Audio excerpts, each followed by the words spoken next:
You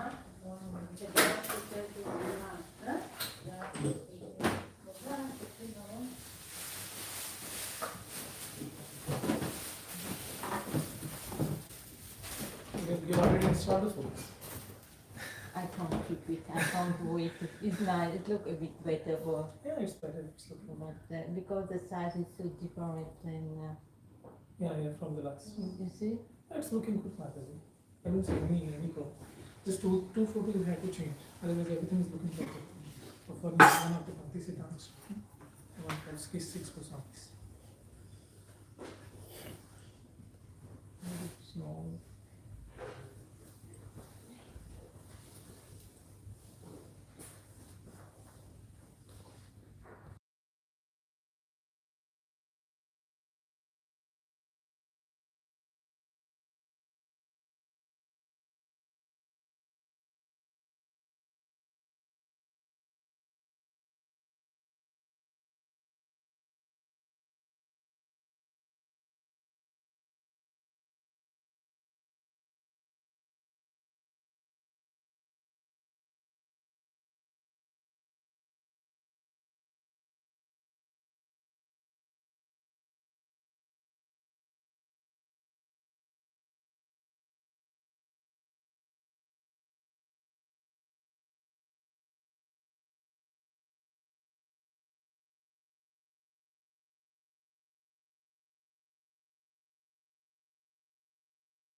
Hare Krishna. So I would like to welcome all the devotees for our weekly Sunday program.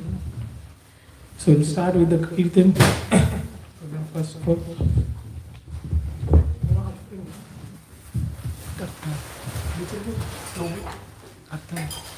Slow.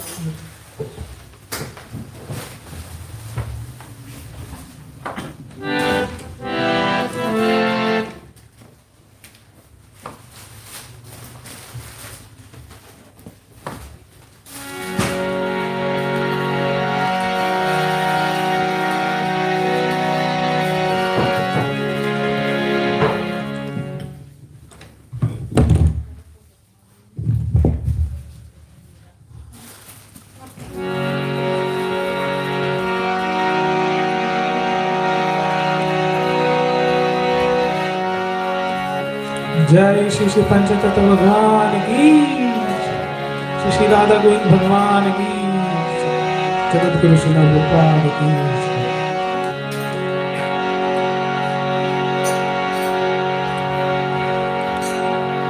नमः Vishnu पदाय Krishna Krishnaya Bhutale Srimate Bhakti Vedanta Swami Niti Namine Namah Vishnu Padaya Krishna Krishna Bhutale Srimate Bhakti Vedanta Swami Niti Namine Namaste Saraswati Deve Gauravani Pracharine Nirvishesha Shanyavadi Pashyata Deshatarine Namaste Saraswati Deve Gauravani Pracharine Nirvishesha Shanyavadi Pashyata Deshatarine Jai Shri Krishna Chaitanya Prabhu Nityananda Shri Advaita Gadadhar Srivasadi Gaur Bhaktavinda Jaya Shri Krishna Chaitanya Prabhu Nityananda Shri Advaita Gadadhar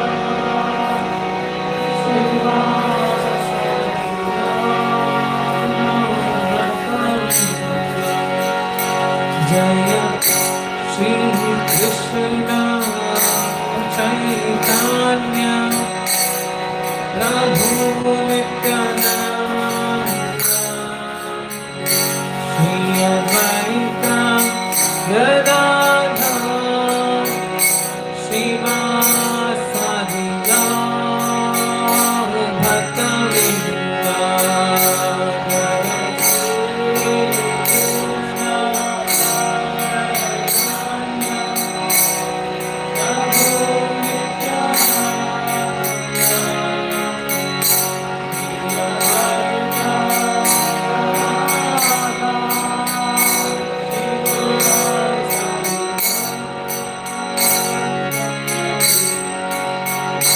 Hare Krishna Hare Krishna Krishna Krishna Hare Hare Hare Rama Hare Rama Rama Rama Hare Hare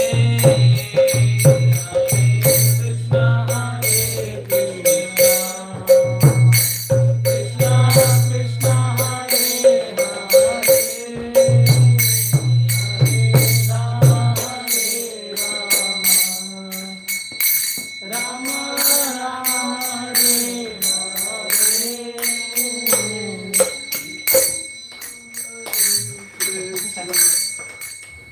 Krishna Krishna Hare Krishna Krishna Hare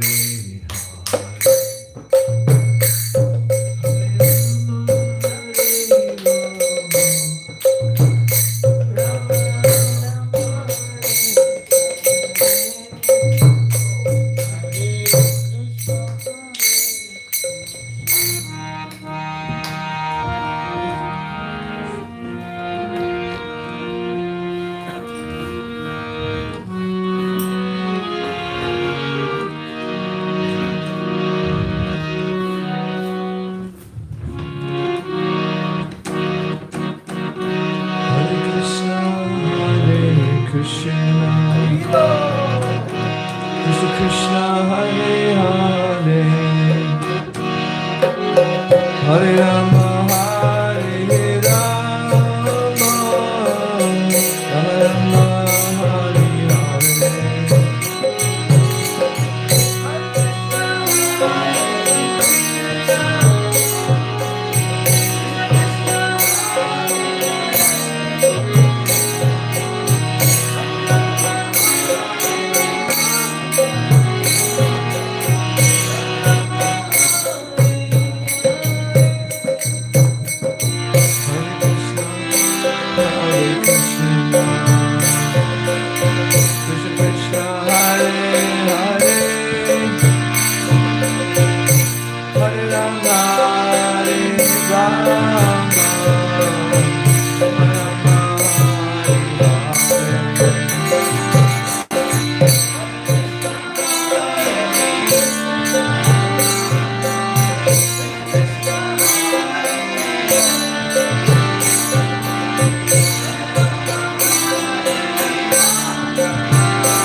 Krishna Krishna Hare Hare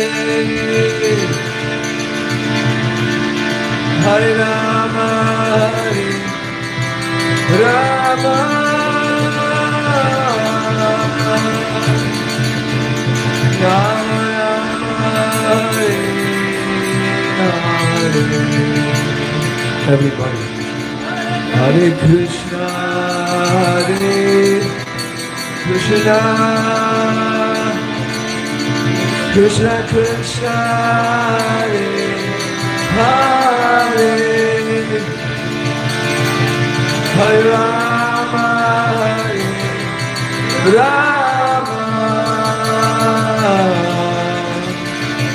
Rama Rama Hare Hare. Everybody again.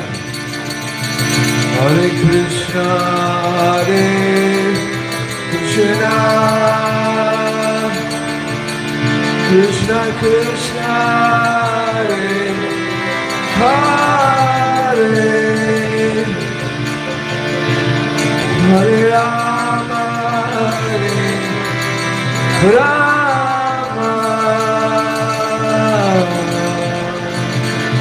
Rama Rama Hare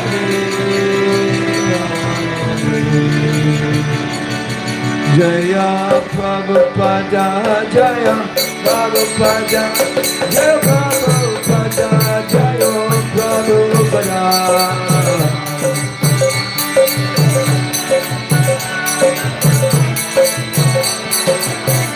Jaya Jaya Prabhupada Prabhupada Prabhupada Jaya Jaya Prabhupada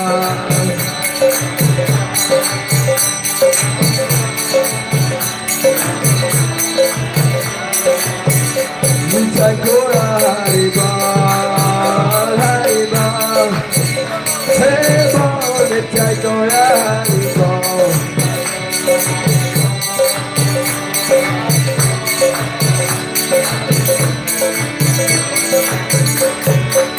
Jaya Pancha Tattva, Jaya Pancha Tattva, Jaya Pancha Tattva, Jaya Pancha Tattva.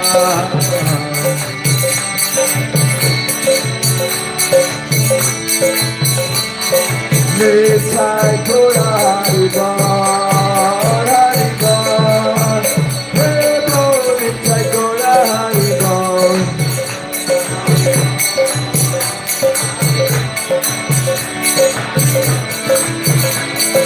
Nitai Gora Haribol, Haribol, Haribol, Nitai Gora Haribol.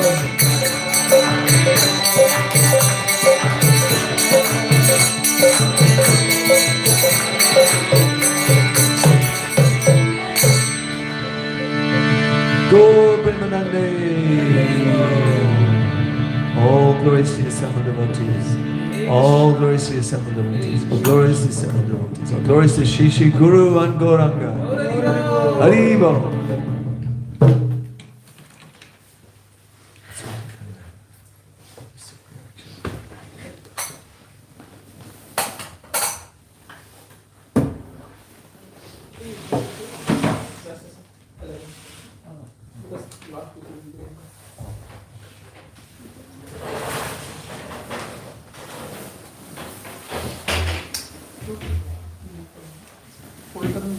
Is anybody here for the first time? Anybody? Okay. You're all veterans, you all know about Hare Krishna, no problem. I'm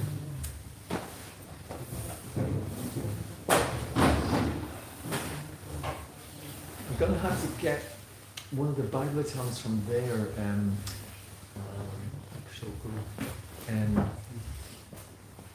I'm looking for the third canto. There's parts 1 and part 2.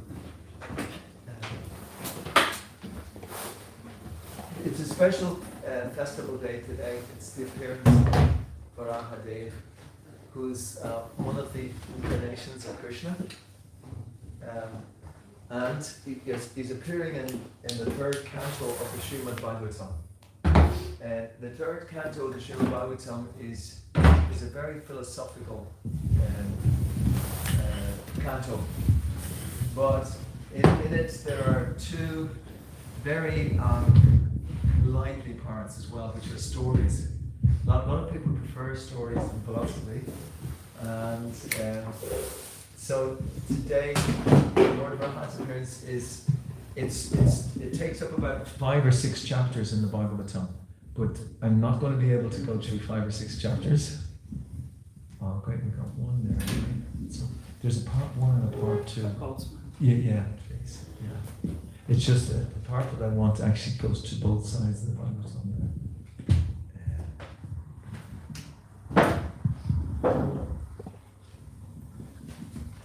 Hare Krishna.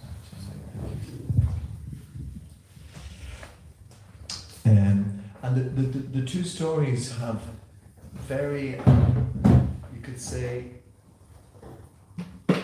they're both very meaningful. They're actually almost like polar opposites. One of them involves the appearance of two very famous, I don't like to use the word demons, but unfortunately that's the word I have to use.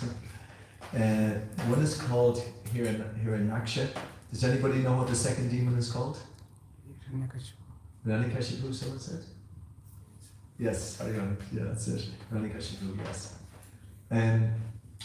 It happens at a time when Lord Brahma is creating the progeny. Lord Brahma himself has just appeared, and so his duty or his function is to create living beings in the universe, to populate the universe. Now, what he does is that he creates so many living entities in all parts of the universe. That's his function and what really happens is that Krishna glances at the universe and sets it in motion just by Krishna's glance. It's a very powerful way in which this whole universe is functioning. Some people say it's happened by chance, or it's just going on its own accord, or there's no control or anything like that. But actually, it's just by the glance of the Supreme Personality of Godhead that the whole universe actually functions. And by his glance, he impregnates the whole universe with living entities. So, who are those living entities, you might say as well? Well, so I'm going to get a little bit philosophical here, and hopefully it doesn't. It's not that I'm just repeating the philosophy. It's not that I'm great because I can speak philosophy or anything like that. It's just that I'm repeating the philosophy that's in the Bhagavatam. But the understanding is that the three different energies of God. One of them, the first one, is God Himself, His superior energy. God is the superior energy, and He has many, many incarnations, of which one of them here appears as Lord Varaha. But so he appears, and I'm working totally on the basis of the Bhagavatam here. It says, Ete Chalsa Kala Krishna, Krishna's to one Swayam. But all the other incarnations of Vishnu, they're all coming from Krishna. Krishna is the source of all incarnations. And so that is one energy of Krishna, and then the other, there's a second energy and the third energy. The third energy of Krishna is the material energy. This is the matter, and all the universes, all the sun, moon, stars, everything you can see and you can't see. All of that material energy is there. But there's the middle energy. Does anybody know what that's called? There's a second energy. I went from the first and the third. So what's the second energy called? Does anybody know? It's called, I'll give you a real tongue twister. It's the Tatashta Shakti. It's called the marginal energy. And do you know who the marginal energy is? Us. That's who we are. Because we've got part of the spiritual energy, we're part of the spiritual energy, but we tend to get covered by the material energy. So that means we're kind of, it's marginal. We can be sometimes covered by the spiritual energy, but well, we are in that sense, but we can be covered by the material energy. Because we're not all powerful. Like the supreme source of everything, Krishna is, he's the generating all the energies. So he's never covered by the material energy. He's complete spirit in that sense. So the marginal energy then, our kind of goal in this universe is to regain our spiritual side and be able to clear that covering. And there's so many different ways to do that, but the most easiest and the most successful way in this Kali Yuga is through chanting, because it's the purifying energy of God. His names, God's names, are the most purifying thing that is there. And like as well, it's quite there's many names of God, Allah, Jehovah, Christ, Krishna, Buddha, so many different names that are there for God, and they're all united by the word actually, which is called bhakti or bhakti yoga. So if you're chanting a name of God different from the traditional names of God, or shall we say, you're chanting a name of God in a different religious system or spiritual system, that's also bona fide, because God has got many names. Even Lord Vishnu has 1,000 names, I think. The Sahasranama. So therefore, as living entities here, we're trying to get in touch with our original energy, which is our spiritual energy. Because that's our real identity. When we're covered by the material world, we're in an illusion, and we think that we're this body. But if we all and actually identify with this body, I think I'm a man, I'm a woman, I'm Irish, I'm Indian, I'm American, but actually these bodies are very, very, very temporary.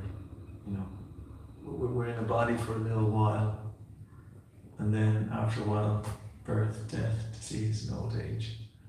That's it, we're gone. So where do we go? That's the question. So, ultimately we don't die, because the spirit never dies, which is what Bhagavad Gita. Anyone here who's read Bhagavad Gita? Hands up who's read Bhagavad Gita. Okay, that's good.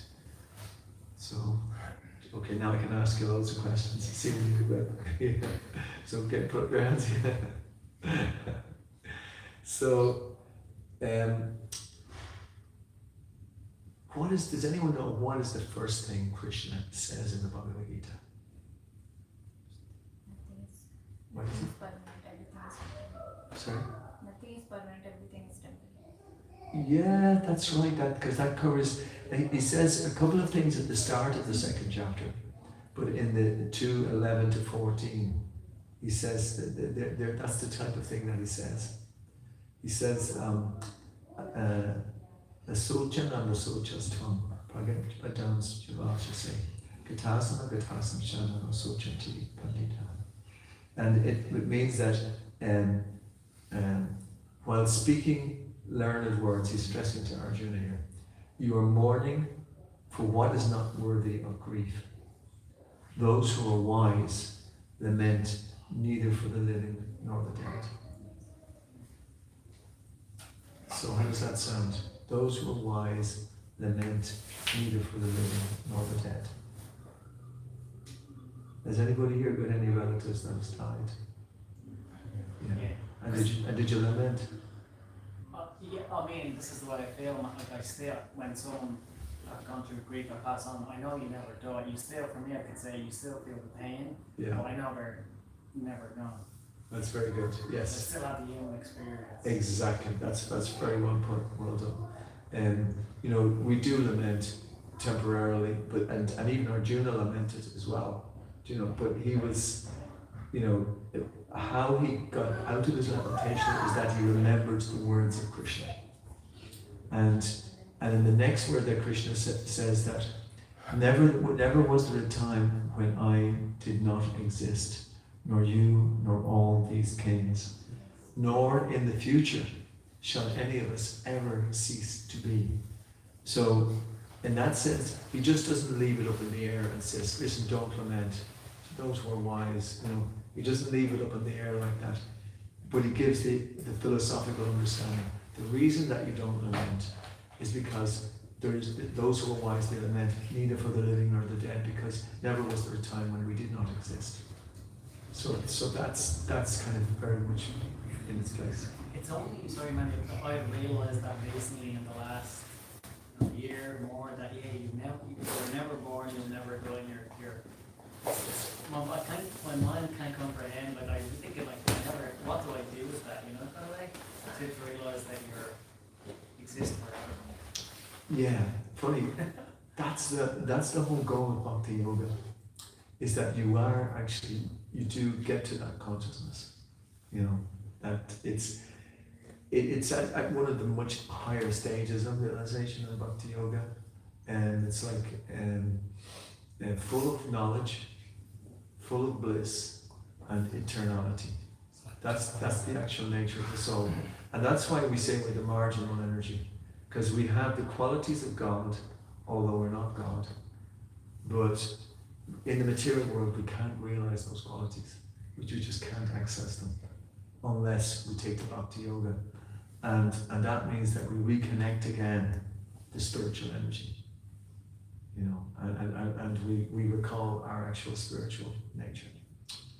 And in the third verse then, 2:13, Krishna says, Dehinos minyata dehe kumaram yovanam jara tana dehantara praptiras tachana namuyati. That the embodied soul passes in this body from boyhood to youth to old age, and similarly passes into another body at death. But a self-realized soul is not bewildered by such a change. So that's something which the majority of the world doesn't actually even know. They don't know that philosophy, that the soul goes into another body at death. And even if people know it, they kind of don't live as though they know it. They kind of understand it theoretically, but practically speaking, they live as if there's no tomorrow, kind of thing. So Bhakti Yoga and the yoga of devotion is meant for realizing, or you could say re-realizing our eternal nature, so that even while we're in the body, we can remain on the spiritual platform, or we can reach the spiritual platform. And that's actually the position of happiness.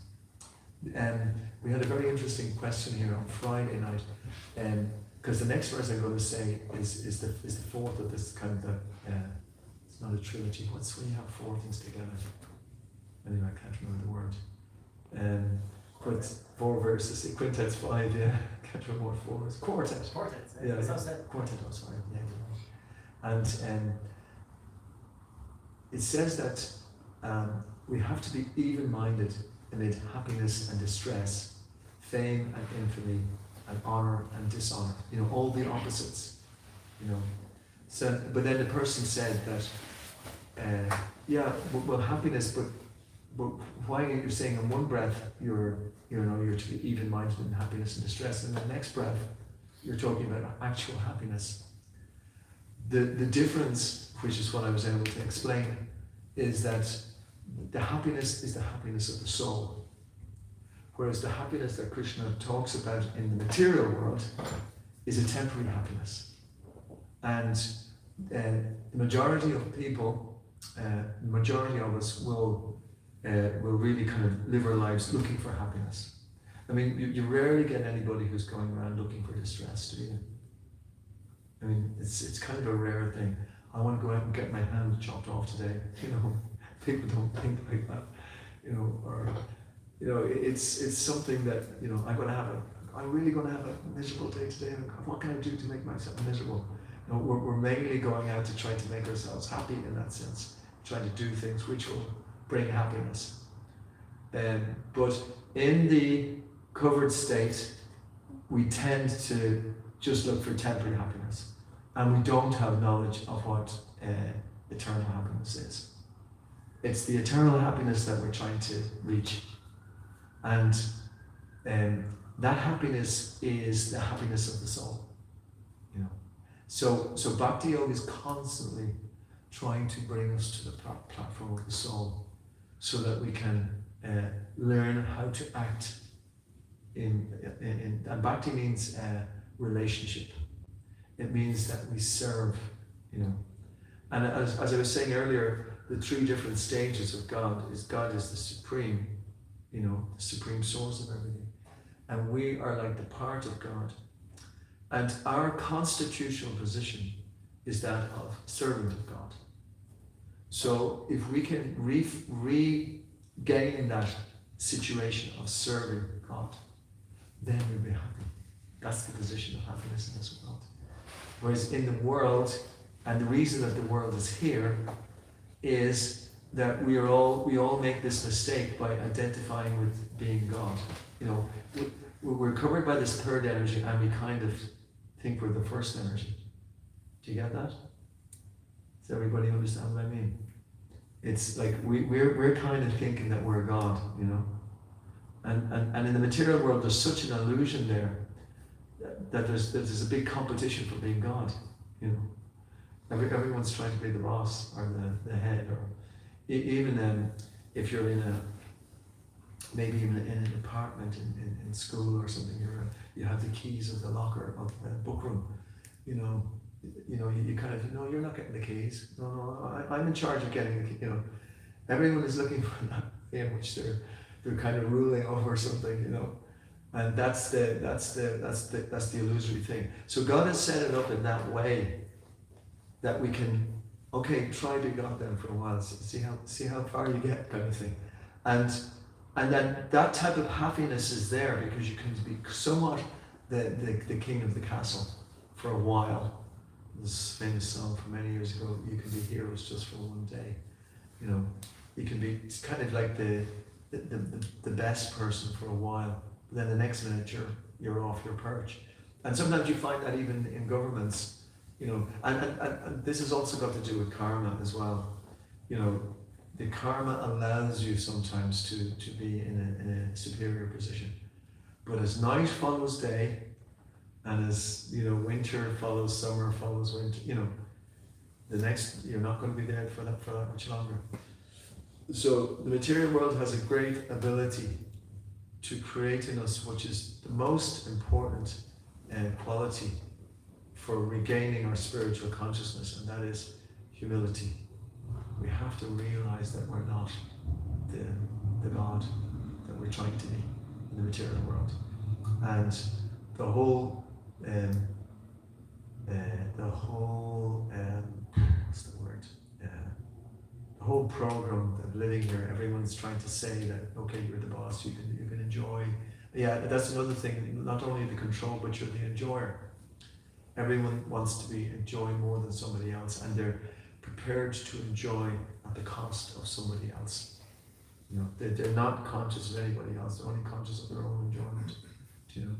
So that's another factor which prevents us from actually acting on the platform of the soul, because the soul's real platform is to be compassionate towards everybody. That's another amazing quality, that if one can act compassionately in this life, one can have a great effect in this world.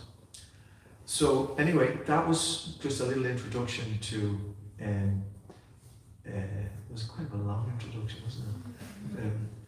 To the actual appearance day of Lord Varaha, because the Bhagavatam here is going to assert how the different results that you get from acting in different ways. And it revolves around two very famous ladies in the Bhagavatam. One is called Aditi, and the other is called Devahuti. They're both actually sisters. They were one of the original progenitors with coming from Swayambhuva Manu. And they both acted in a certain way, and they both got different results. And the reason that it's in the Bhagavatam is that so we can learn the way to act and the way to avoid acting. That makes sense, doesn't it? The Bhagavatam is there to teach. It's kind of like a lesson to know how we should act and how we should not act. And let me just start with reading. I won't reveal.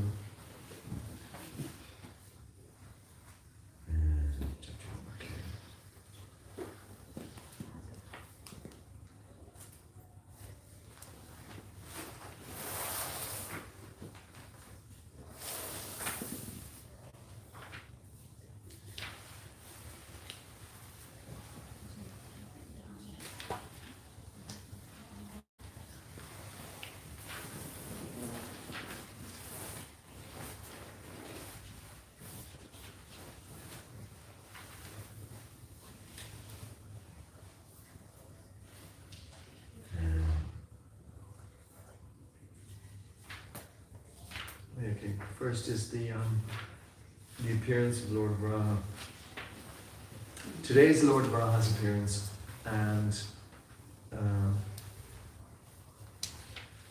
Lord, he appeared specifically to rescue the earth, because the earth had sunk down into the bottom of the Garbhodak ocean. And so Lord Vishnu appeared in the form of Varaha, which is a boar, and he actually brought the earth back up. But as he was bringing the earth back up and putting it again in its proper position, in floating on the ocean, he was attacked by a famous demoniac person called Hiranyaksha. So I just want to set the scene by describing what happened, and then I can take any questions.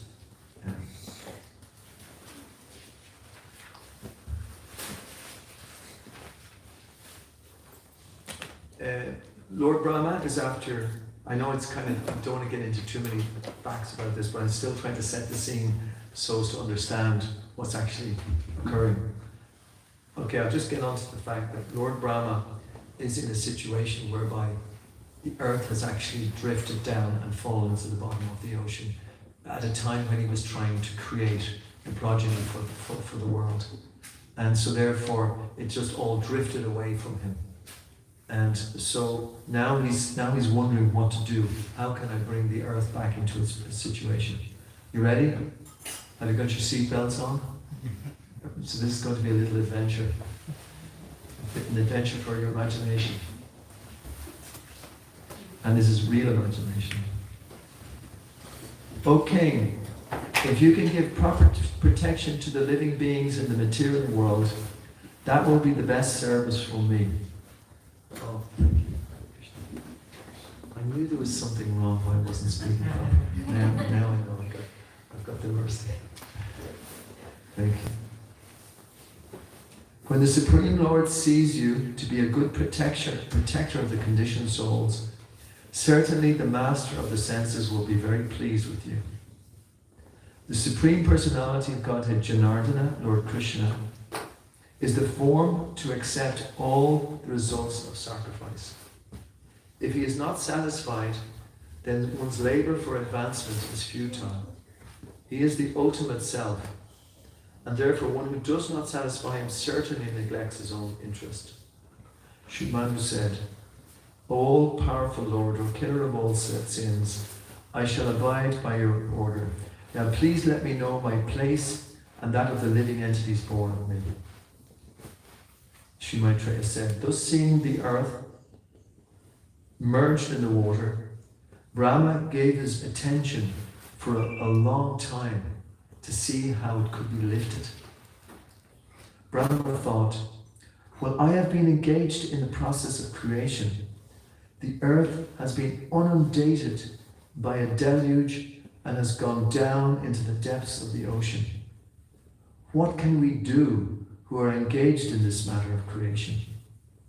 It is best to let the Almighty Lord direct us. And this is what happened next. This is really incredible.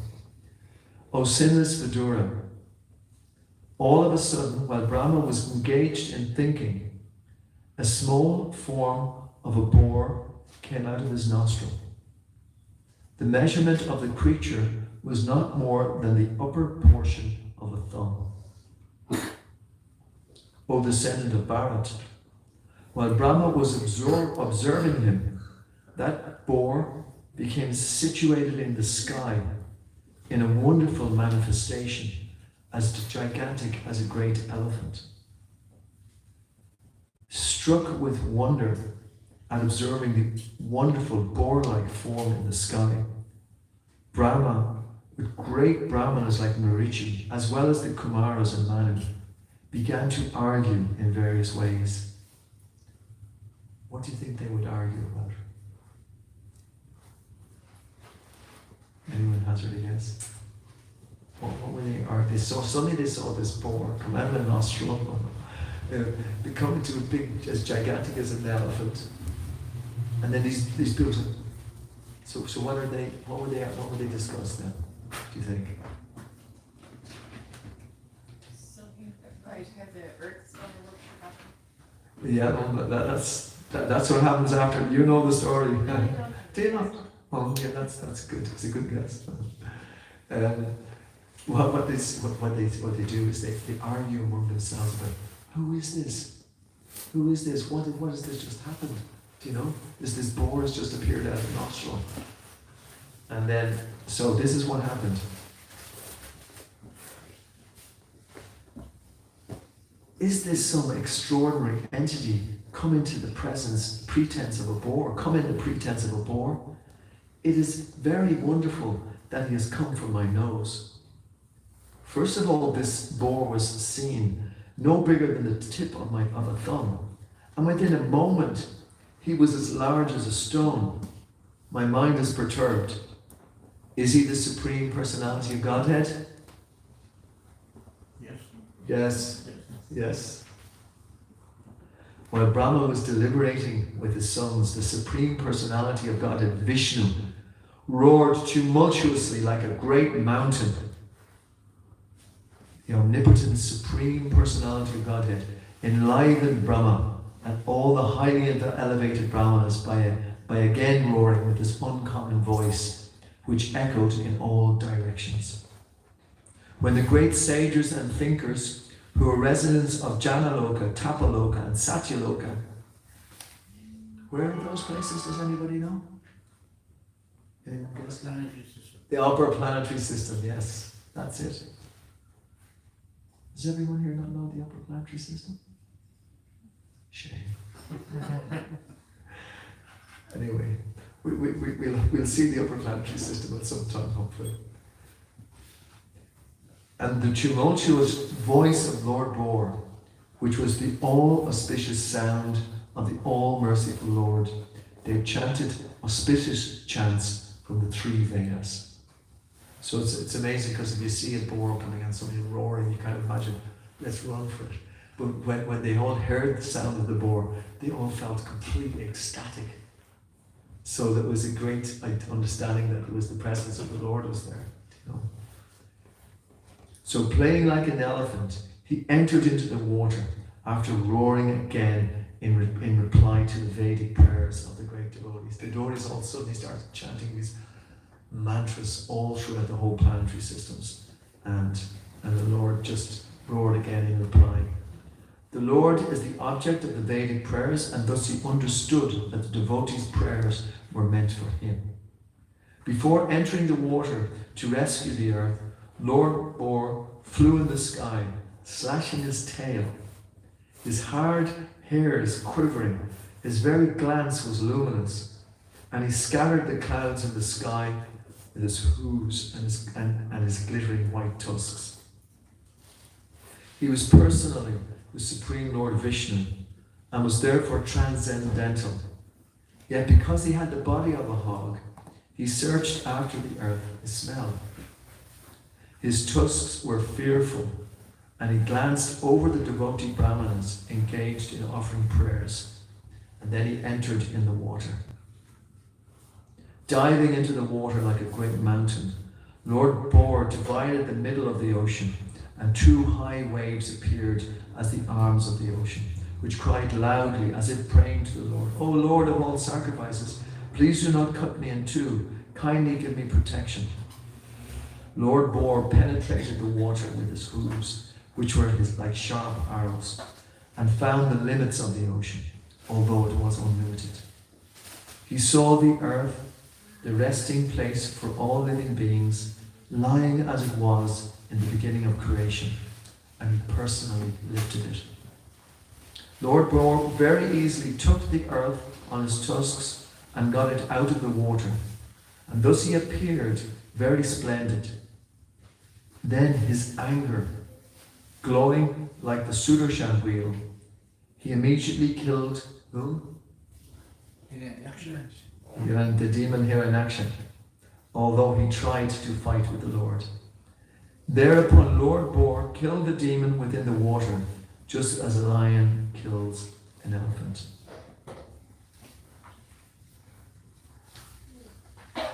So there's all these prayers to Lord Bor from all the great sages, and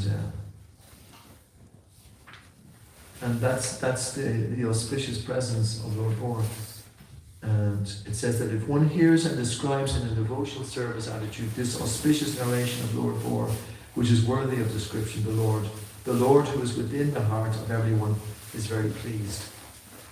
So I hope, does everybody feel the Lord pleased in their heart after hearing that narration? Okay, is there any questions? Yes. The reasons why the earth sunk to the bottom of the corridor is that Yaksha. I know, you're going to reveal the story, but I'm going to be doing that now. Thank you. I have a question. Yeah. How one can be in this life and enjoy pleasant moments, not suppress the emotions, and at the same time hold hand with Krishna, Christ, Muhammad, and walk the path. How can you master your equanimity, being present in life, and express emotion of joy without being attached to the emotion?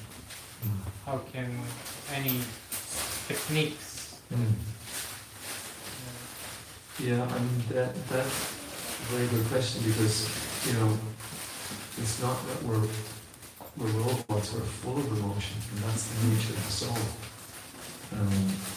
And the soul is by nature very joyful and blissful. But while living in the world, we do have attachments sometimes for things which aren't, eternal, but which give the impression that they will be eternal and blissful. So, I think it's a question of getting from one stage to the next, and not to beat oneself up about not being on the topmost platform straight away. It's like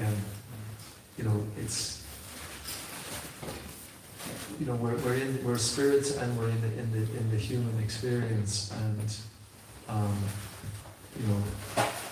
we're not faultless. In fact, there's so many different factors which affect our consciousness, whether it be the modes of nature, and they put in that Bhagavad Gita verse, one thing is happiness and distress, or like you have to tolerate them like winter and summer seasons. So even winter and summer seasons become an effect on as well. But what to speak of,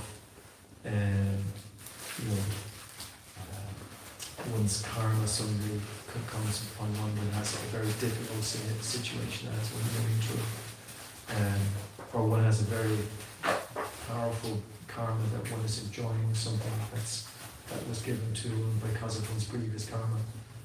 So how not to get attached in those situations. It definitely, from what I understand, it happens through practice, you know, and that the original stages of bhakti are called sadhana bhakti, you know.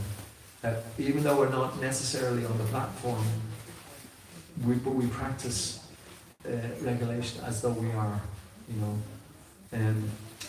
One that I'm not great at myself though is one regulation which is important, which is nice, is that, well, I'm kind of good at getting up early, you know, but not always attending Mangalarti. I'm not great at that thing, but that's also very good practice. And I think lots every Sunday a lot of devotees come in here and they attend Mangalarti, and it's a very blissful occasion. But getting up early and chanting, like from my understanding, or from my experience even, the Maha Mantra is our greatest friend, because Krishna is non-different than the mantra, you know, and Krishna is there. He's in our heart, which we may not always see, but when we say His name, He is actually present, and we can, you know, concentrate on the name, and then gradually, all the impurities in the heart become dissolved, and it is actually almost automatic in that sense. It's not that we can do it without effort. We have to continually. Sadhana means we have to kind of force ourselves a little. You know, it's like, if anything, like an Olympic runner has to, you know, he has to train if he wants to run in a marathon. So he has to do the training. So it's a bit like that. We have to make sure we do the training. But then the purification is going on all the time at that point. So that's the main technique, I would say. You know, the chanting is so powerful like that, especially in Kali Yuga. Is that okay? Thank you. Just a quick one, please, man. So, and the Maha Mantra, it is the most powerful mantra like that, and there's no other mantras like this one. It's like, you know, reading Vedic literature, I'm getting obviously more involved, but should we chant any other mantras, or just stick to, because you can overload I could overload myself, you know, I start reading so much stuff, and you know, but sure, just stick to the Maha Mantra, or is there like other mantras that we should use as a purification or strengthening, etc., or protection? Well, there are, yeah, and I think it's, if you're predominantly chanting the Maha Mantra, is the main thing. So I tell you, it's the intention which you're doing it in. Yeah. And like there's so many prayers, the whole Brahma Samhita, you know, that's all we're talking about. Prayers glorifying Krishna, and you know, we say them during the daily worship as well. You know, I'm not great at remembering prayers, but one of them is Premanana Churita Bhakti Vilochanena and Santas. I'm not even getting that one either. But all these prayers are, you know, it's all enhancing. Like it's Krishna's not limited, that he can't be praised by other mantras as well. But in this age, the Maha Mantra is considered the quickest in that sense. It's the most effective, and all the great acharyas that have done, like they've chanted 300,000 names of God a day. You know, 16 hours, 400,000, 500,000. We chant on beads 32,000, which is 16 rounds, about 2 hours on beads, and that's the recommended. If you want to develop serious spiritual practice, that's the recommended amount. So after doing that, if there's any time left over for any other mantras, it's also good. But it's just sometimes we might think that there's some other mantra we can do instead of, you know, and you know, then that's not going to be. But if you do it as enhancement, that's fine. Yeah, it's great actually. The more the merrier. So, any other comments? Any other questions? Please. I like what you said before about like a Olympic runner. It's the daily rhythm You can always do other things, but the establishing daily rhythm is important. Yes, definitely. I think that helps a lot. Yeah. That helped me a lot. Thank you. Yeah, and because that's actually, we're coming into the main part in that sense of the class, is that the Vedic scripture basically is set up as a kind of a system to try to live in a very, very natural way. I had a very good experience, even a personal experience. Now, I'm not going to say that this is right across the board for everybody, but I got this very bad cold about a little over 2 weeks ago, 2.5 weeks ago. And I've been fairly steady, I've been working quite hard, so, you know, sometimes that usually gets me at this time of the year. But I was tempted on a couple of occasions to go for the heavy dose, what they call it, anti-bees, but I just kept on persisting away and I didn't. And then miraculously, I seen my body actually cure itself in that sense, you know, of that. And I'm not recommending everybody forget, you know, get all your medicines, whatever. I'm not saying that at all. But I'm just saying that because I've been able to, in the last while, live a much more regulated life, your whole system seems to work better in general, you know. Like for instance, the modern medicine is very good at kind of curing something quickly and whatever, but it doesn't take into account that there's a holistic approach as well. That the body needs other things like plenty of fresh air, plenty of exercise, proper diet, you know. And the Vedic scripture that's all already in that's kind of like a given. But it also brings out the importance of living a sattvic life, which is life in the mode of goodness. And the mode of goodness, what I mean by that is living a moral life, basically. You know, to act in a proper way, like when devotees take initiation, they don't perform illicit sex, they don't take intoxication, they don't gamble, and they don't eat any meat, for instance, because those particular things are harmful towards having a clear understanding and a clear access to the spiritual energy, which is Krishna or God. And so the whole Vedic scripture is training us both individually and communally to act in a very sattvic way, so that all the good qualities then start to manifest. You know, compassion, you know, other people, you know, all the good qualities that are necessary for the world to happen if we start to see the world in a proper perspective. The most important perspective that people forget about is that what I said at the very beginning, is that the world actually belongs to Krishna. It's God's energy. You know, it's his material energy. It's the third energy. You know, he set it in motion, you know. So if we try to live in this world and forget about God, you know, it's very counterproductive. You know, it's all different levels of illusion. And we're bound to make mistakes then. And we're bound to mistreat the world. So the next chapter that we're going to talk about in chapter 14 is called Pregnancy of Diti in the Evening. Now Diti is one of the original mothers and is the one of the original progenitors is Kashyapa, her husband. And Diti called for sexual union with her husband at a very inauspicious time. Now, this is on the level of the demigods. I'm not trying to map this out on everybody, but it shows that what she didn't do at an auspicious time, and the result which came from this was that there was a very inauspicious result. What was the inauspicious result? Can anyone say? What is the inauspicious result which came because Diti didn't act properly? She got pregnant with a demon. Demon. Yes, that's right, correct, thank you. Yes, because her consciousness was not correct at that particular time.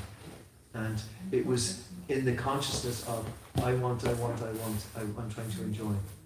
Now, she's a great soul at the same time, you know, because she immediately lamented, and she got the very auspicious boon of having a wonderful devotee as her grandson. So who was her grandson? Prahlad Maharaj, who is the greatest devotee. That's we say the prayer to Prahlad, to Nrsimhadev Prahlad, every day, you know. And Prahlad is the most wonderful devotee. So in that sense, these devotees are there. They're showing us, they're giving us a kind of an example of how to live. Now, on the opposite scale, I was talking about the two major stories in the third canto of the Bhagavatam. On the other story, we had the story of Devahuti and Kardama Muni. Now Devahuti was a wonderful queen. She was the daughter of the great Swayambhuva Manu.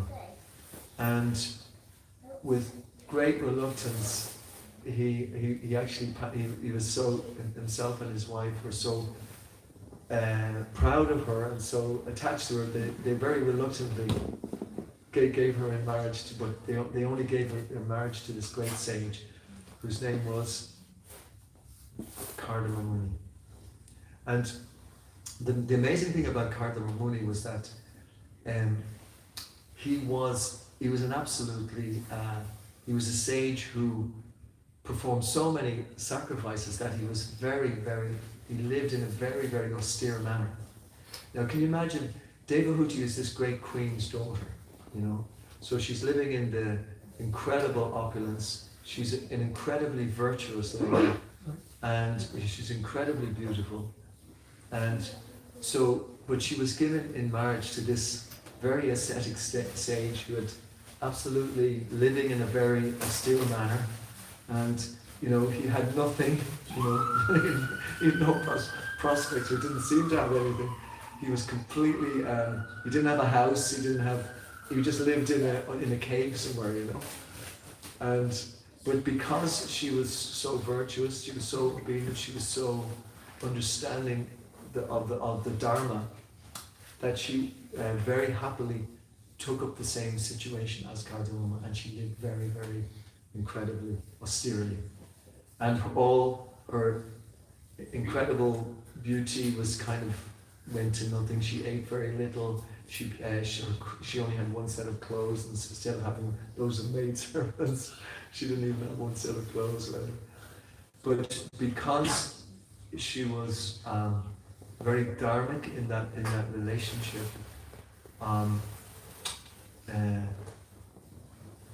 she actually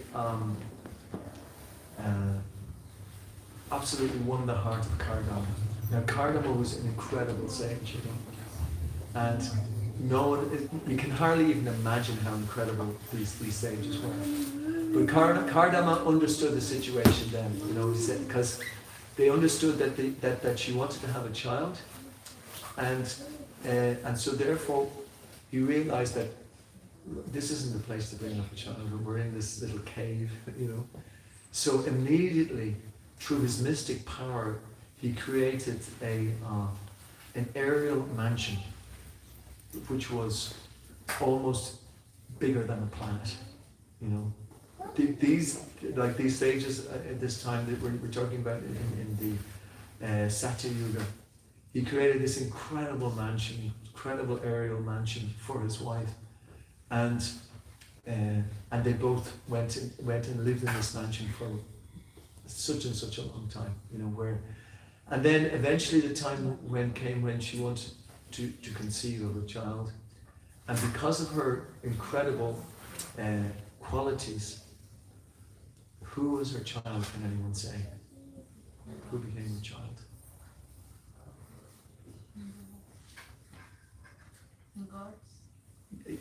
Lord Vishnu in the form of Lord Kapila, you know. So we're seeing here in the Vedic understanding, this is what the Bhagavatam was trying to train us in. That, you know, these stories are there. You know, no one is saying that Akuti was, you know, no one's pointing the finger and saying, oh, you're bad, or whatever. But these are kind of pastimes that were there for us to understand how to live in this world, you know. And that by keeping Dharma, it is the most stable system for a community. The Vedic scriptures have had the most stable community that has ever been in this path, you know, which is mainly in Bharatvarsh. You know, it has lasted. It's still going today, despite Kali Yuga having ravaged, you know, the society. Especially, you could say, especially in the West, how Kali Yuga has been so rampant. And Kali Yuga represents the demon Hiranyaksha, because Hiranyaksha means that he wants gold, he wants enjoyment, he wants to not perform any sacrifices, he wants to not to have God. And in fact, I don't know if we're getting into it, but what happens is that there is a fight between Lord Varaha, who is Dharma, you know, living properly in this world, and Hiranyaksha. There's a fierce fight goes on. You know, there's a fierce fight goes on. So that fight is even going on today as we speak. But the amazing thing, though, is that fight is still going on also inside of us too. You know, and when there is a fight going on like that, who's going to be the victor? Is it going to be Dharma, or is it going to be sense enjoyment? Can anyone tell me? Sense enjoyment's going to win. So okay, one for sense enjoyment. Anyone for Dharma? Yeah, one for Dharma. So, two for Dharma, three. I have him planted in the audience to say that. But that fight is going on within us. This is in Satya Yuga when demons appeared, you know, and they lived in different planetary systems. But then as Kali progressed, then the demon lived in the same families, you know. But then in Kali Yuga, it's appearing in the person, you know, in us. So how do we ensure that Dharma is going to win with us and not Adharma? It can happen to any of us. It's happened possibly all of us because we're here in the material world. So it's a good indicator that we are prone to be taken by Adharma. So, but what is the best way to ensure that doesn't happen? Association. Association, that's a really good answer, yeah. Practice, yeah. Chanting the Mahamantra. Yes, by chanting the Mahamantra. The answer is that you feed the Dharma side and you don't feed the Adharma side. Do you know what I mean? When the Adharma side, you know, rears its ugly head and, you know, you go up at the wrong side of the bed in the morning and you want to go around and blast everybody, give everybody a piece of your mind. You know, just hang on in there and start to chant, hear the Shastra, and bring your mind back under the control of the higher self. And that's what Bhagavad Gita is all about. You know, Bhagavad Gita is training that all the time. Is to bring the mind back under the control of the higher self, so that we can act dharmically.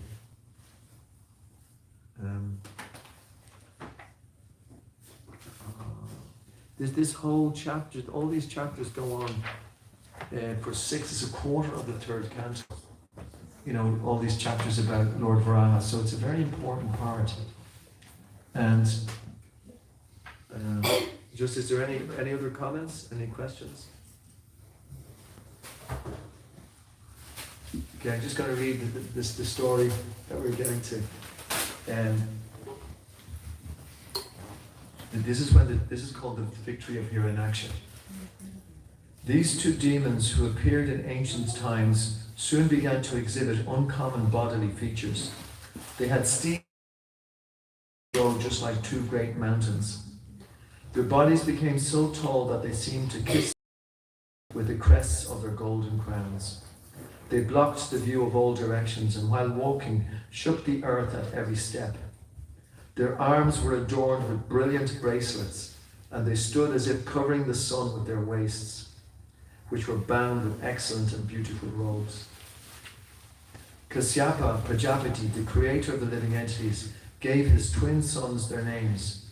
The one was born first, he named Hiranyaksha, and the one who was conceived first by Diti, he named Hiranyakashipu.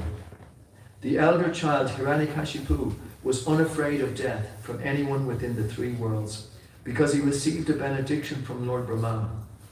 He was proud and puffed up due to his benediction, and was able to bring all three planetary systems under his control. So try if you can to concentrate, because it's very, if you understand, if you can enter into a little bit of a trance sometimes, that really helps. His younger brother Hiranyaksha was always ready to satisfy his elder brother by his activities. Hiranyaksha took a club on his shoulder and travelled all over the universe with a fighting spirit, just to satisfy Hiranyakashipu. Hiranyaksha's temper was difficult to control. He had anklets of gold tinkling about his feet. He was adorned with a gigantic garland, and he rested his huge mace on one of his shoulders. His mental and bodily strength, as well as the boon conferred upon him, made him proud. He feared death at the hands of no one, and there was no checking him. The gods therefore were seized with fear at his very sight, and they hid themselves, even as snakes hide themselves for fear of Garuda. On not finding Indra and the other demigods, who had previously been intoxicated with power, the chief of the Daityas, seeing that they had all vanished before his might, roared loudly. After returning from the heavenly kingdom, the mighty demon, who was like an elephant in wrath, for the sake of sport, dived into the deep ocean, which was roaring terribly. On his entering the ocean, the aquatic animals who formed the host of Varuna were stricken with fear and ran away. Thus Hiranyaksha showed his splendor, without dealing a blow. Moving about in the ocean for many, many years, the mighty Hiranyaksha smote the gigantic wind-tossed waves again and again with his iron mace, and reached Vibhavari, the capital. You know? Who's the demigod in charge of the waters? Varuna. Vibhavari is the home of Varuna, the lord of aquatic creatures and the guardian of the lower regions of the universe, where the demons generally reside. There, Hiranyaksha fell at Varuna's feet like a low-born man, and to make fun of him, he said with a smile, "Give me battle, O Supreme Lord. You are the guardian of an entire sphere and a ruler of wide fame. Having crushed the might of arrogant and conceited warriors, and having conquered all the Daityas and the Danavas in the world, you once performed a Rajasuya sacrifice for the Lord. Thus, mocked by an enemy whose vanity knew no bounds, the worshipful Lord of the waters waxed angry, but by dint of his reason he managed to curb the anger that had sprung up in him, and he replied, 'O dear one, we have now desisted from warfare, having grown too old for combat. You are so skilled in war that I do not see anyone else but the most ancient person, Lord Vishnu, who can give satisfaction in battle to you. Therefore, O chief of the Asuras, approach him, who even heroes like you mention with praise.' Varuna continued, 'On reaching him, you will be rid of your pride at once, and will lie down on the field of battle, surrounded by dogs, for eternal sleep. It is in order to exterminate wicked fellows like you, and to show his grace to the virtuous, that he assumes his various incarnations like Varuna.'"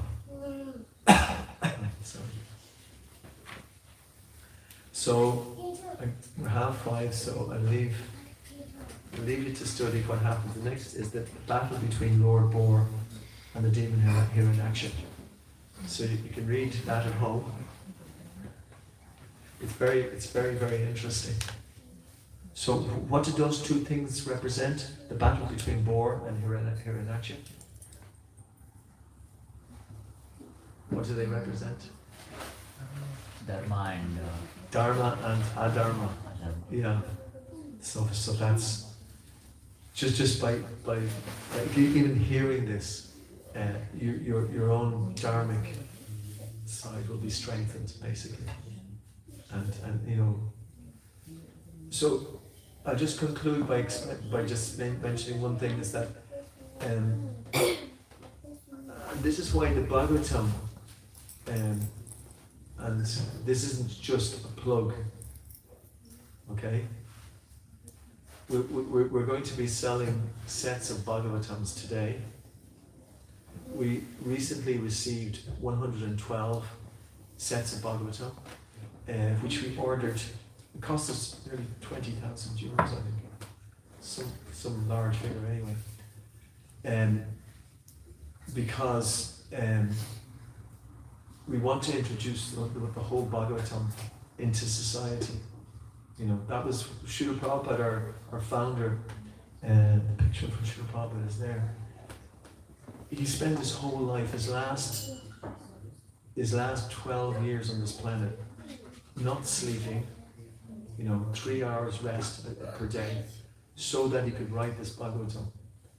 Because it is the incarnation of Krishna in this age. It's like and it said, just we were talking about light and darkness, he said that those who've lost their vision due to the dense darkness of Kali Yuga shall get light from this Purana.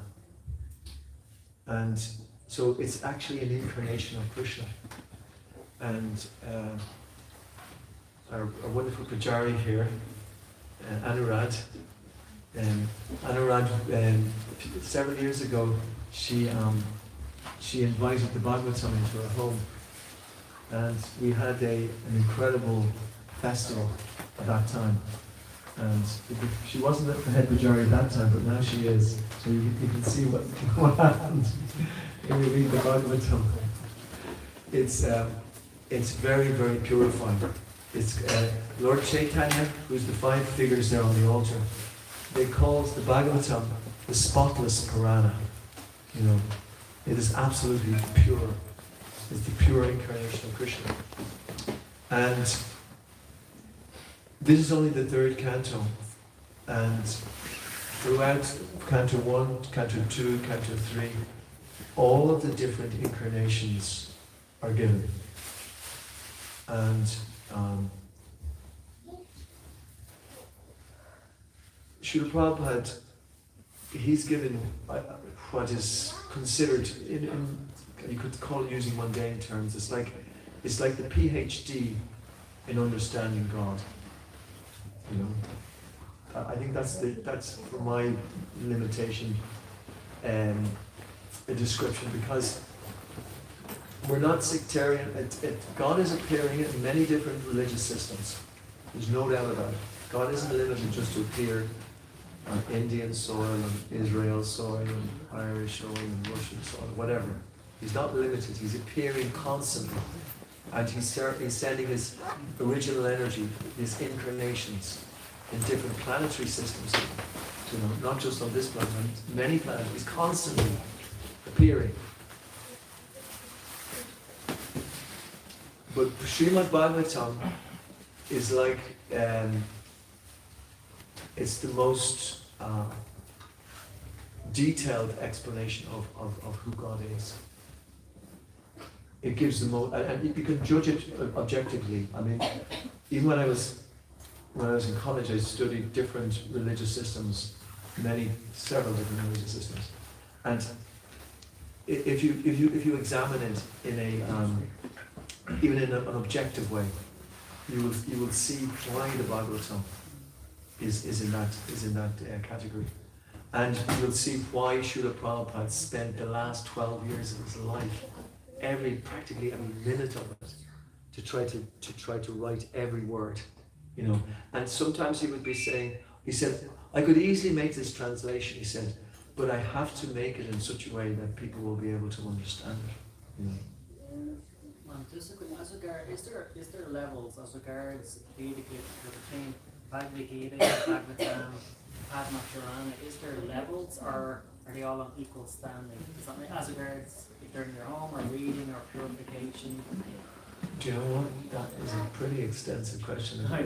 You need quite a discussion because you have to make you have to explain all the different levels and how they're not levels in a sense, but they are in another sense. You know, so but in spirituality, yeah, the Bhagavatam is the ultimate in that sense. You know? Yeah. And it's called the spotless Purana, and it's called the mature fruit of all the Vedic literature. And it was written by Vyasadeva on the instruction of Narada, because Vyasadeva had divided the Vedas into 4, and still after doing that, he still didn't feel satisfied in himself. So he was wondering why.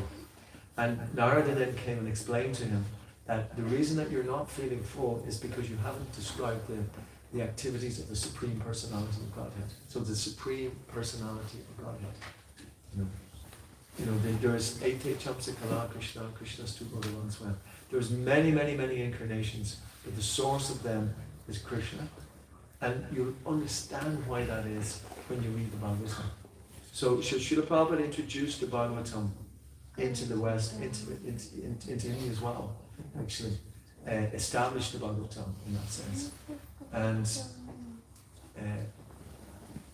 so one will be able to get the understanding of that if one can. Lord Chaitanya said that if you objectively, you can just give your reason and logic and study Bhagavatam, then you'll understand why. But it's not a question that's like mine is better than yours is better, you know, because the tendency with religions are a bit like that. And so it's not in that type of way, but it's just by dint of what it is explaining. Anyway, but it's a very qualified book, Srimad Bhagavatam. Just to expand on what you asked. Yeah. The Bhagavad Gita is at undergraduate level. Yes. And the Bhagavatam is a PhD level. Yeah. It gives further explanation of the Bhagavad Gita. Yeah. It's deeper into it.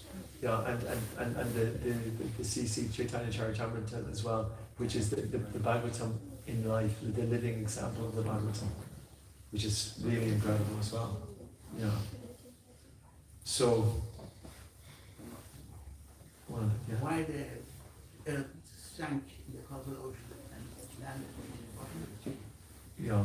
The reduction was interested only in gold, took away all the gold, and that caused an imbalance in the world, and the world sank because of the imbalance. Yeah. So don't take any gold, anybody. We don't want any more imbalance. So it's already imbalanced enough, isn't it? Okay, so let's stop there. Do the quiz question at this stage. The quiz. Do you do it now or do you do it after the program? And after the question time, After the question time, okay. which is now. Okay, yeah, everybody okay with that? Everyone happy? Sorry, just take, if you can, the Bhagavatam will be there, you know, it's chapter 18 or chapter 14 of the 3rd canto. If you want to read about the pregnancy, chapter 18, the battle between Lord Boar and the demon Hiranyaksha. I didn't have time to tell the whole story, but it's quite fun. Can I ask one quick question? Can we order the Bhagavatam?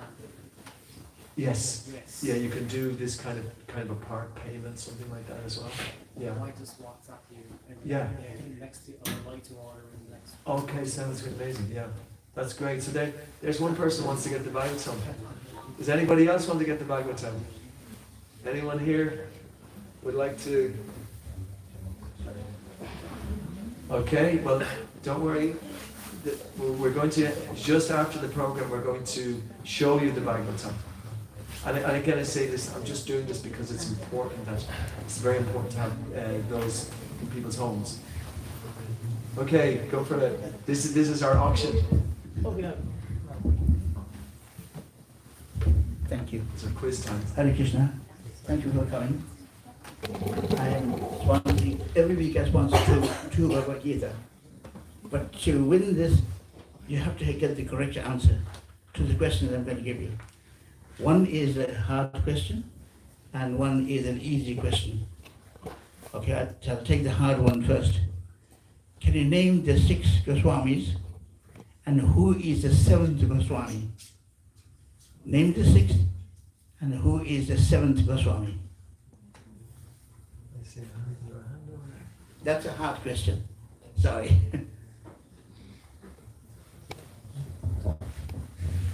Any takers?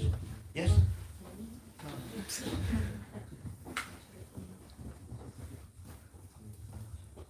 If you give at least 4 of the 6, you'll still win the Bhagavad Gita. So anybody, and no googly.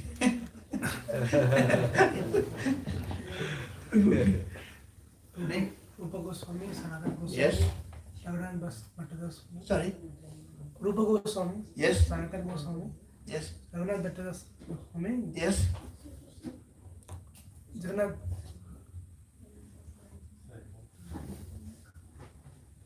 Yeah, you said right. Okay, Huh? anyone who can go beyond 3? Jiva Goswami. Oh, Haribo. Jiva Haribo. Goswami. Jiva Jiva Goswami. Haribo. Anybody can beat that number of 4?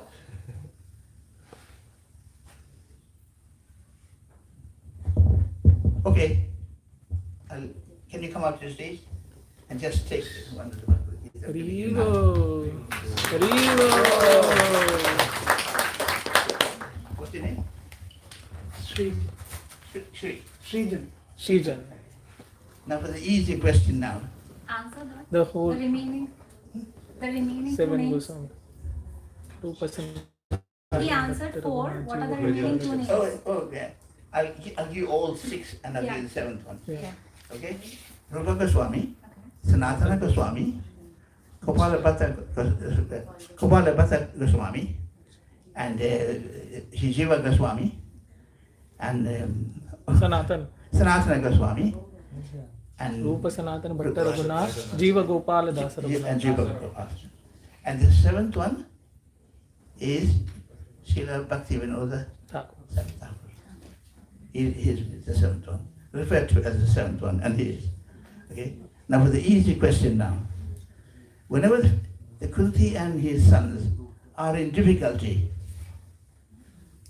what do they say to Krishna? There are many, many difficulties all along their lives.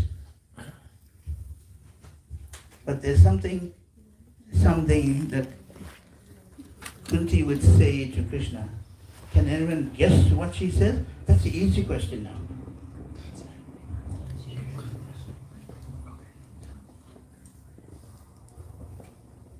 She'll refer as brother. Sorry? She'll refer like Krishna as brother, elder brother. No. She says something to Krishna. And I'd like to know what that something is. And that's a simple question now. That's not the hard question that is answered. Can I try? Can I try?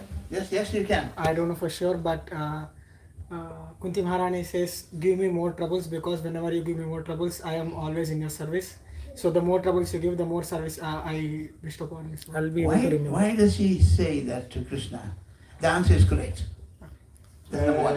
Remember. Haribo. Why does she say that to Krishna? Give me more difficulties, more. Because when there are more difficulties, you do more bhakti. She wants to always keep herself in bhakti, so she wants more difficulties. Exactly. Because if she has more trouble, she'll be more inclined to listen or take advice from Krishna and is near to Krishna. That's correct. Haribo. We can give it later. So, thank you, Prabhu. Very nice. Haribo. Haribo. So, just before we have the arti, this is one of the books that we've that we've got. It's the Krishna book. This is from the 10th canto of the Bhagavatam. And Srila Prabhupada wanted to write this particular book just before, because when he was writing the Bhagavatam, it was taking him so long. There's 12 cantos in the Bhagavatam, and eventually Prabhupada got to reach the 10th canto, and then he left the world. But the 10th canto, there was 14 chapters that Prabhupada was able to write, but altogether there was over 90 chapters in the Bhagavatam, in the Krishna book. So Prabhupada wanted to write this book first of all, just in case he left the world beforehand. Do you know what I mean? He wanted to write this just because he wasn't sure that he would live. And it's amazing that it's still here, but it's the 10th canto. But has anybody got an opener here for this? Because I want to show you this as the Srimad Bhagavatam said. Has anybody got a key or something that they could... Hare Krishna, everyone can move little bit forward so that yeah. There's a plenty of space over here, so everyone can move close.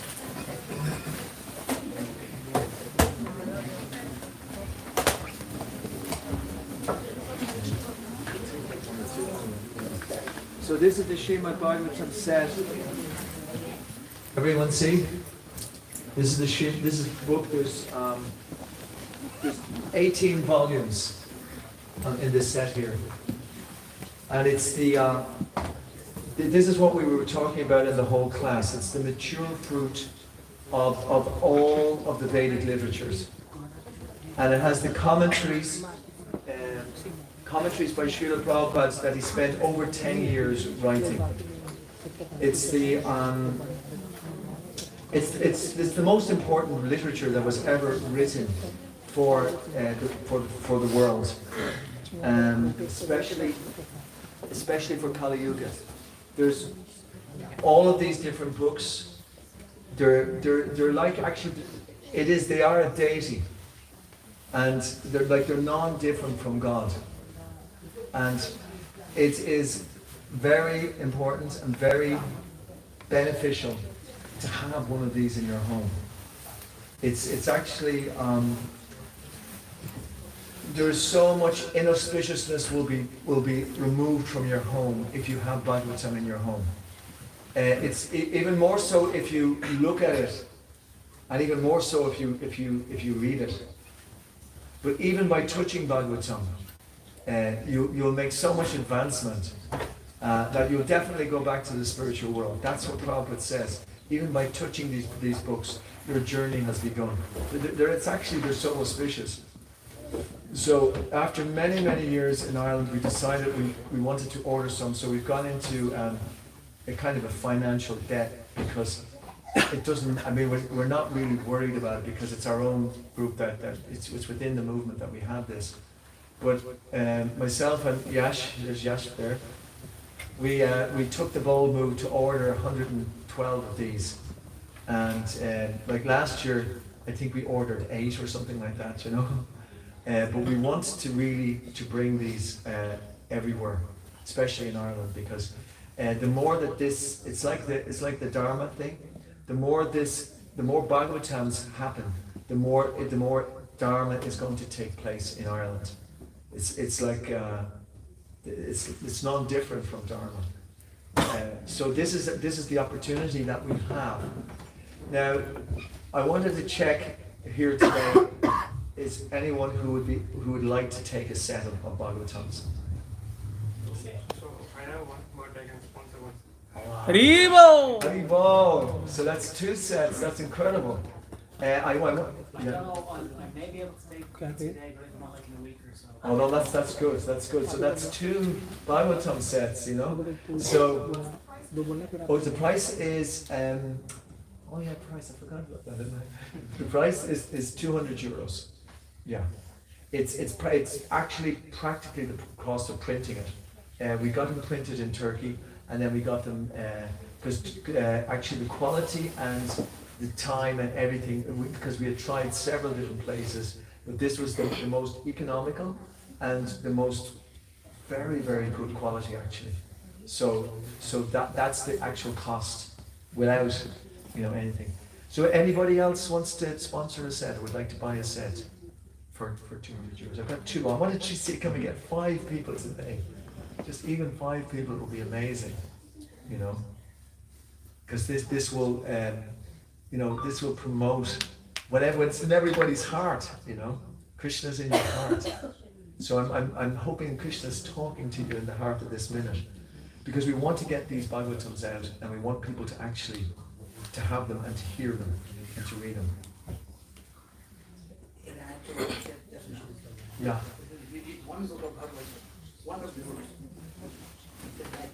If you read one book, even one chapter, one sloka, one line, one word, it will help us go back to the spiritual world. I mean, is that not an incentive? Even one word. Just a step, like the Padma Purana, you said, is that part of? No, I know. No, we quote from the Padma Purana in the Bhagavatam, but the Padma Purana is kind of, in one sense, it's part of the Bhagavatam in a sense. It's subservient in one sense to it. Yeah. You're all very shy. I don't see any more arms coming up. There's some people who take them, and maybe 15 or 20 years later, they look at the book and say, oh, I bought this on my coat. Then they start to read it. They don't start reading at the time they were, but they read it later. Now this Prabhu here is 85-year-old, and he's an ex-surgeon, and look, he is as healthy as anything, and he's so convinced about this philosophy. He's a brilliant example to all of us, actually. And in fact, I would prefer if it was him here that was selling Bhagavatam, because he'd probably do a lot better than me. But it's very true. So is there anybody going to make our date? We need 3 more sets, because we can wait here for a few hours if you want. But it would be nice if some more people would like to take a set of Bhagavatams. I came in here today specially, and I was thinking to myself, there must be some reason I'm coming in today, I came in to give the class, and I was very encouraged to hear and to talk with the people here. But this is even a better opportunity for anyone to make some advancements in spiritual life, Well, to make it even simpler, it's only €4 a week, and in 52 weeks, you have over €200 in cash to buy the book. Yeah. If people want to do different systems of getting it, we have no problem at all. Yeah. I'll take one more for friends. Oh my God! Look at this. We're on 3 now. We're heading for 5. Wow. We're heading for 5. Yes. We just wanted to have 5 out today because it's the celebration of our getting the Bhagavatam sets in. Krishna has appeared, and he wants to see. Is anybody out there? I'm sure there's one more person. Okay, so I'll have to count down then. 10. Hare Krishna 10. Hare Krishna 9. Hare Krishna 8. Don't disappoint me. Hare Krishna 7. One more person. Hare Krishna 6.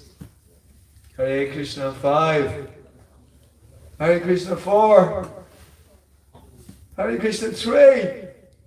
Somebody put their hand up, come on, save me. Hare Krishna 2. €200. Think of what you'll be doing with €200. Think of how you'll waste €200 in the next week, 2 weeks. Can you imagine? 7 cups of coffee or something, or whatever, a week. Okay, you've got one last chat. Yay! We have one person! So what's your name, Prabhu? Shashank. Oh, so nice. Thank you so much, Shashank. Great. So we're getting there. We'll be in We've only Govindas. one more person to get a set of Bhagavatams.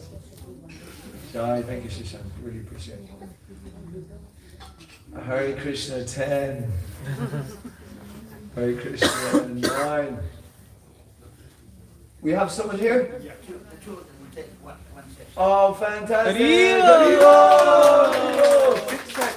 Very well, we got our 5. But actually, I think there's still one more out there, isn't there? There must be one more out there.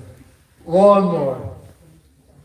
Just one more, and we get 6 and we'll completely, you know. I see a hand rising there. Oh, it's a wee boy. He wants a set. Come on, mommy. Buy him a set. Yes, one more. Fantastic. What's your name? Baruti. Okay, Varun, thank you. Fantastic. How do you roll? Okay, so we got 6. But what's the lucky number? Is it 7? 7?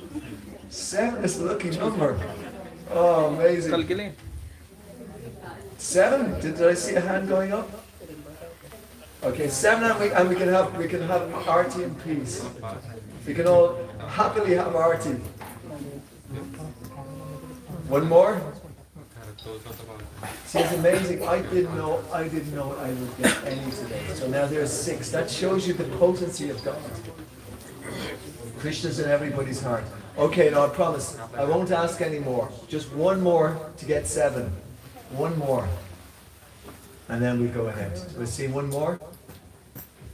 Yes, come on, there's one more. I know there's one more somewhere. One more. What was that? Shok, did you? Oh no, it's just a scratch. Okay, so it's like an auction, you know. Krishna 10, Krishna 9, Krishna 8, Krishna 7, Krishna 6, Krishna 5, Krishna 4, Krishna 3, Krishna 2, Krishna. Oh God, Hare Krishna. Oh, fantastic, my God. That's just a big round of applause. And for everybody who's taken. Thank you so much. Really appreciate it. Okay, so you can blow the conch out. So we have some few announcements, bro. Few announcements for tomorrow and all the festivals. Oh yeah. So Hare Krishna, everyone. So we'd like to first of all thank His Grace Manu Prabhu and Annapurna Prabhu for giving wonderful lecture and for taking wonderful quiz by 3 times loudly chanting Hare Bol, Hare Bol, Hare Bol. So there are few announcements. So tomorrow there is a Nityananda festival, Nityananda Trayadashi, the birth and the birthday of Nityananda Prabhu. So we'll be celebrating in temple only 6:30 onwards. So everyone are welcome to come to the festival. And if anybody would like to sponsor some prasadam or like some flowers, so they can contact us as well for tomorrow's festival. And we'd also like to thank for today's sponsor Alec Prabhu and family, and Yash Prabhu for cooking a delicious prasadam today, which we are going to release after the arati by 3 times loudly chanting Hari Bol, Hari Bol, Hari Bol, Hari Bol. So thank you so much. Now we can proceed for our next program. Thank you. Hari Bol. So if everyone could stand and come on. Oh, would you like to sing? I'm fine, but if you want to. I think then you can do it. I'll do amazing.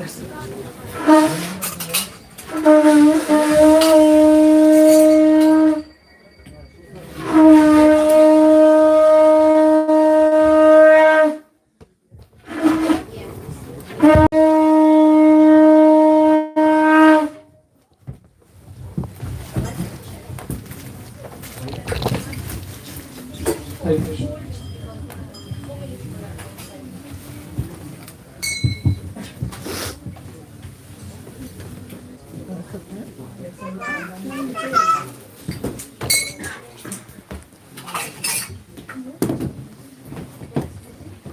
Jaya Panchatattva Jayo Panchatattva Jayo Panchatattva Jayo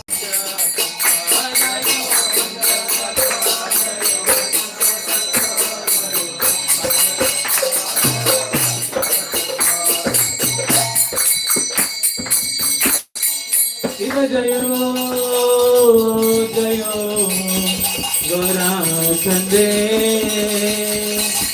Hare Krishna Adi Balayo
Vishnu Padam Krishna Krishna Radhe Kare Srimate Bhakti Vedanta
Swami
Ramacharya Shiva Haridas Thakur Ki Let's go Chaitanya Nityananda Shiva Dwai Radha Shiva Chaitanya Ki Shiva Krishna Govinda Vinaya Chaitanya Govinda Ki Ram Ram Ki Mayapura Ki Jagannath Pura Ki Jamuna Ki Gandamaya Ki Joshi Devi Ki Bhakti Devi Ki Sattvaita Bhakti Devi Ki Hari Ram Chaitanya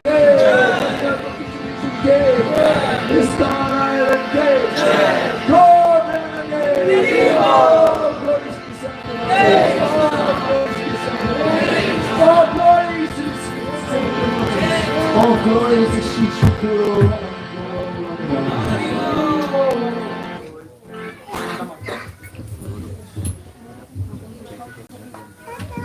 Hare Krishna, we need a few volunteers for distributing prasad. So maybe 3 or 4 volunteers if you could head down. We will have Narsimha Arti now, rest of us can stay here. Can be seated. Please sit down for Narsimha Arti.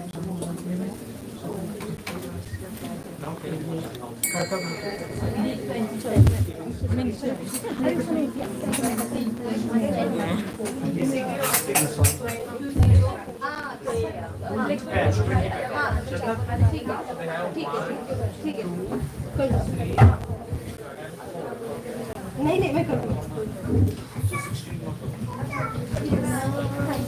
अरे कोई बात नहीं हरे Krishna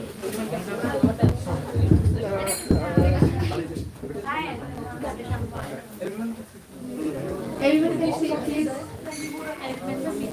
Everyone can be seated for Narsimha I student right it is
महाप्रसादे गोविन्दे महाप्रसादे गोविन्दे नाम ब्रह्मणि वैष्णवे नाम ब्रह्मणि वैष्णवे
Hare Krishna. Thank you everyone for coming. So we can head downstairs for prasadam now. So in a queue we can go one by one, like not by jam packing.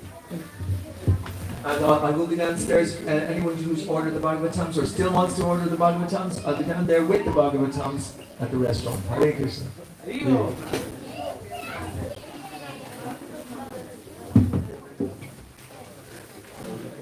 Where are you from?